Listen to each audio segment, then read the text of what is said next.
Hey, what's going on everybody? Welcome back to the channel. I'm Waller's Wallet, and I recently did a video on the best credit card ecosystems for economy and budget travelers. But now we're gonna take a look at the best credit card ecosystems for premium cabin flyers to see which option is the best option.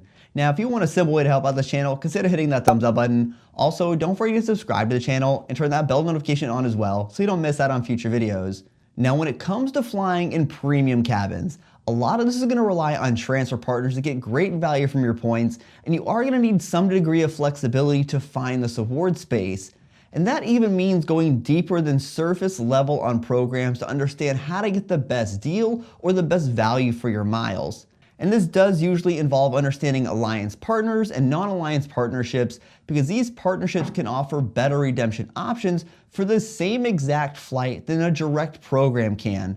And if you're not willing to do that, it's going to be a lot harder to get great value here and extend your miles. For example, it might cost you fewer miles to use Avianca miles for a business class flight to Europe than using United's own miles, even if it's a United operated flight. And if you're someone who does not have a lot of spend and you don't want to open multiple credit cards to boost your point totals, then flying premium cabins consistently is going to be extremely challenging and possibly unlikely, because premium cabin flights cost more miles, sometimes a lot more miles than economy flights. So you should ideally understand the cost that you're looking at. And when it comes to ranking these ecosystems, we are looking at cashback, Citi thank you points, American Express membership reward points, and Chase Ultimate reward points. And if you are traveling in premium cabins, then I'm assuming you're going to take time to learn these partnerships. And I'm also looking at this from a long-term approach, which means I'm assuming you have enough spend to justify these rotations. Now let's get to it. Now, starting off with the worst option for business class flyers, and that is going to be cashback. Now, while cashback can provide great flexibility and you can build some great rotations at a low cost or even no cost, the one thing you can't do with cashback is get oversized value. Now, cashback is pretty stable in its value, right around that 1 cent per point mark, and we can do a few things to increase the value slightly, but not by a whole lot. And premium cabin tickets cost thousands of dollars, and depending on the route, the aircraft, and the time of year you're flying, some of these tickets can be $10,000 or more. So these aren't cheap tickets like we find with economy tickets, where cashback is a solid option. And one of the reasons why cashback is terrible here is the fact that business class flyers really need to rely on those transfer partners to get great value. And these transfer partners can offer 2, 3, 4, 5 cents per point in value or even more, which is much higher than you will ever see from cashback. And while you can buy miles even during promotions, the amount of miles you would need to buy can still cost you thousands of dollars. Plus, you would still need to pay the taxes and fees on those flights as well. Coupled with the fact that cashback credit card bonuses are not huge, it would take a lot of cashback cards to get enough cash back for just one business class flight. And the amount of daily spend you would need would be pretty insane as well. For example, if a business class ticket were to cost $5,000 and you were averaging about 3% back across all of your cashback cards, that means you would need to spend $167,000 to earn $5,000 in cash back. And even though cashback can help you pay the taxes and fees on your business class flights, if you're picking the right transfer partners, these fees are going to be minimal to where putting your efforts into cashback is most likely not going to be the most rewarding option for you. And not only is this inefficient, it's just a poor option altogether. So while cashback is a great option for economy flyers, it lacks oversized value potential, and the upfront bonuses make cashback a very distant fourth place for premium cabin flyers. And coming in at number 3 is Chase Ultimate Rewards. Now, Chase points are a favorite point system of many people, and they're really the points that seem to get people really into the points game. But for premium cabin flyers, once you grow up a little bit and take the training wheels off, you're going to see Chase points just can't keep pace with Citi or American Express. Chase does offer big bonuses on their credit card, which is great for boosting your point totals, and their ecosystem is good, helping you build up points pretty quickly. And just a couple of Chase Ultimate Reward cards can get you a healthy 6-figure point balance so you can jet set somewhere. And if you're using transfer partners, there's no need to hold the more expensive Chase Sapphire Reserve, because you can still get access to partners from the Chase Sapphire Preferred or even the Chase Ink Preferred. And although the Chase Sapphire Reserve does have better earning rates than like the Chase Sapphire Preferred and has better protections over both the Preferred and the Ink Preferred, there's no need to really have it because you can get 3x on travel from the Chase Ink Preferred and even 3x from dining on the Chase Freedom Flex. But the big downfall for Chase is the lack of partners that offer great value. Now, we're talking airlines here because Hyatt is a great partner and can offer amazing value for many properties from budget travelers to luxury travelers. But for airfare is really where this program starts to fall apart because there aren't many partners that can offer oversized value. Quite a these airline partners like Flying Blue, JetBlue, and even Southwest are dynamic options where getting big oversized value just really isn't going to happen. And United might be one of their better airline partners, especially when you consider the excursionist perk and the fact that fuel surcharges are not passed on to customers. But getting big value is looking harder to come by as United's gone more to a dynamic pricing model. Then other partners as well are going to be more situational. So while there's opportunity to get good value for premium cabin flyers with Chase points, it's not nearly as good as other options, and this is due to the lack of more valuable airline partners. And while adding Aeroplan later this year is good, I don't think that's enough to move them up this list. Now, in some situations when there's a good cash fare, using the Chase travel portal with the Sapphire Reserve at 1.5 cents per point can be a decent option, but this doesn't happen all the time, so you really can't consistently count on this. But the lack of truly valuable airline partners offering oversized value is why Chase Ultimate Reward Points falls in at number 3. Now, if you're someone using cards from one or many different ecosystems or banks, then trying to remember which card will give you the highest return, it can be tough.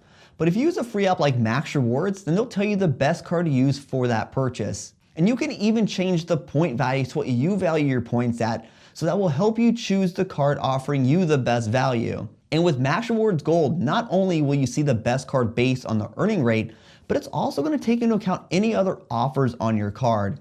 That way you can see all the options available to you so you don't miss out on those valuable rewards. Now, if you want to try out Max Rewards Gold, just use the promo code Waller and you'll get 1 free month of Max Rewards Gold status. Now you can find a link to Max Rewards in the description below, and a big thank you to Max Rewards for sponsoring this video.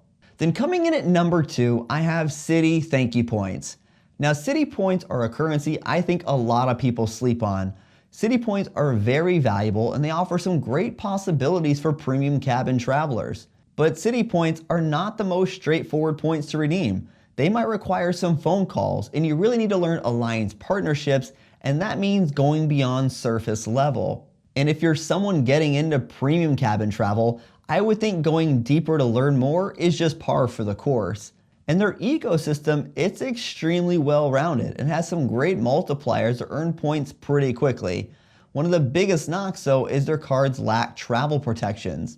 And their credit card bonuses are good as well, although they do have restrictions, so that can really bottleneck the number of bonuses you can earn with Citi points. But with their product change rules, you can get some bonuses from other currencies first and then convert them to one of these cards, like getting an American Airlines bonus and converting it to a Citi Double Cash. This way you can still get a big upfront bonus, and in the end you still get the double cash, which is going to earn you thank you points. Now, Citi points don't have a huge list of airline transfer partners, but the partners they have can offer great value. And many of these partners still have an award chart instead of moving towards dynamic pricing. And this is great for premium cabin travelers because programs like Turkish, Etihad, and Life Miles can offer some amazing oversized value. And Turkish Airlines is not part of any other flexible currency, which does help Citi's value here. Add on the fact that Citi offers consistent transfer bonuses to partners, and this helps boost the value that you can receive since it's going to cost you fewer points for those redemptions. And Citi not having domestic partners, I don't think is really an issue here, since getting oversized value can be more limited with domestic programs since many of them have moved towards dynamic pricing. But with their airline partners offering some great opportunities for redemptions for premium cabin flyers, plus a solid rotation of cards at a lower price point, is what has Citi taking home the silver medal here. Now, this leads us to membership reward points. Now, American Express, they were an awful option for economy and budget travelers, but I do think they are the top option for premium cabin flyers. And depending on your American Express setup, the annual fee cost can be higher, but there are plenty of travel-related benefits that could help offset these costs, making them slightly less painful. But even with the higher fees, there's a lot of opportunity to get oversized value from your membership reward points. Also, American Express has some huge bonuses on many of their cards, so it makes it extremely easy to earn a lot of points in a very short period of time.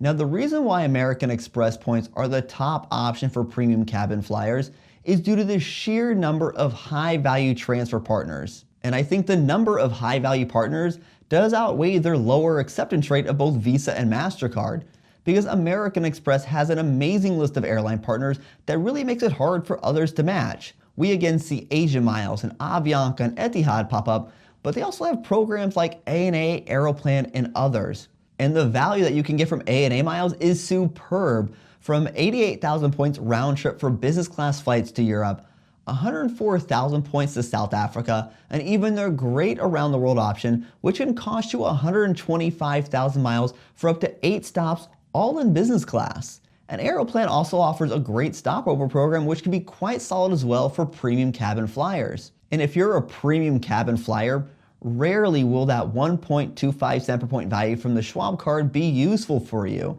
But just like the Chase Sapphire Reserve, there will be occasions where the Business Platinum could be useful for premium cabin flyers. This again is going to be limited since it's going to require a lower cash fare. But for American Express, you can earn a lot of bonus points really fast. Their ecosystem will be more expensive compared to others, but it earns well, and the number of airline partners you get access to is fantastic, which is why I put American Express as number 1 here. And when you get into premium cabin travels, there's a lot of work that you need to do. Award space is not nearly as plentiful as economy award space, and you can be searching for certain options for quite a while. And if you're searching for multiple seats, it can get even more challenging. But premium cabin travelers should really focus on diversified point earnings over cashback, because cashback just isn't going to offer a lot of overall value for you. And with big bonuses coming from many banks, it's an easy way to accumulate a lot of points to help you prepare for paying for a premium cabin flight. So tell me, which ecosystem do you think is best for the premium cabin traveler? Hey everyone, thanks for tuning in this video. If you want to help support the channel, take a look at the links down in the description below. And if you know somebody that could benefit from this video, feel free to share it with them. And until next time, safe travels and take care.